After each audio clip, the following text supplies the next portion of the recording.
l'être humain, il peut, au niveau de son intelligence, reconnecter à sa source à un moment donné. Il y a de l'intelligence universelle. Il est en contact avec l'intelligence universelle, ce qu'on appelle l'esprit. Donc, Dieu a fait l'homme à son image. Si on ne l'interprète pas d'une façon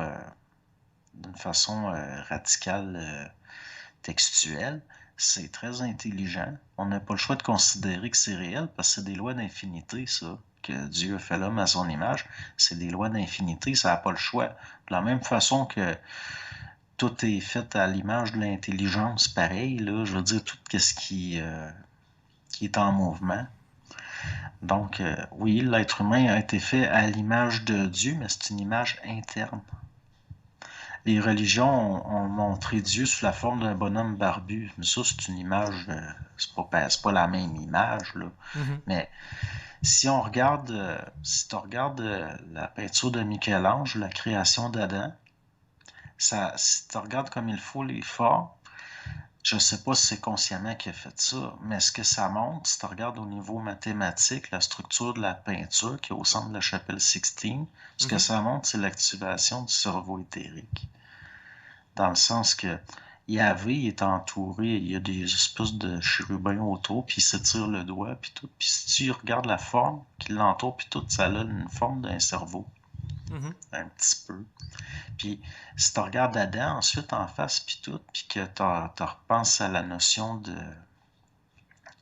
reflet à travers les éthers, puis c'est là que Adam devient un principe microcosmique d'incarnation dans l'homme de l'univers, au fond.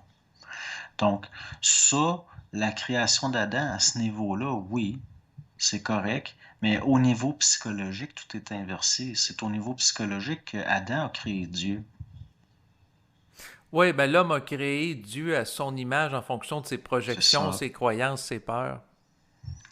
Donc, c'est un Dieu de mort que l'homme a créé. L'homme ne peut pas créer un Dieu de vie. Parce qu'il aurait fallu Parce qu'il que, soit dans la vie pour le faire, ouais. c'est parce que si tu crées une projection à partir de tes angoisses et tes peurs, ça va être un Dieu de mort, ça va être, tu sais, euh, le Dieu, le vrai, le réel, le principe universel, intelligent, peut créer la vie.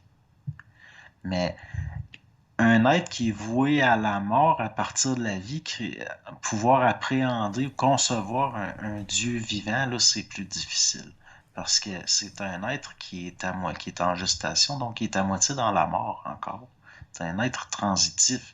Il ne peut pas avoir une notion de l'absolu qui ne sera pas une souffrance dans sa psychologie.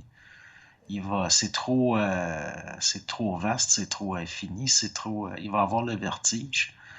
L'être humain est un être limité, c'est-à-dire que l'évolution se fait par division dans le plan matériel. L'être humain, c'est une limite de l'universel, même si lui est infini en tant que microcosme.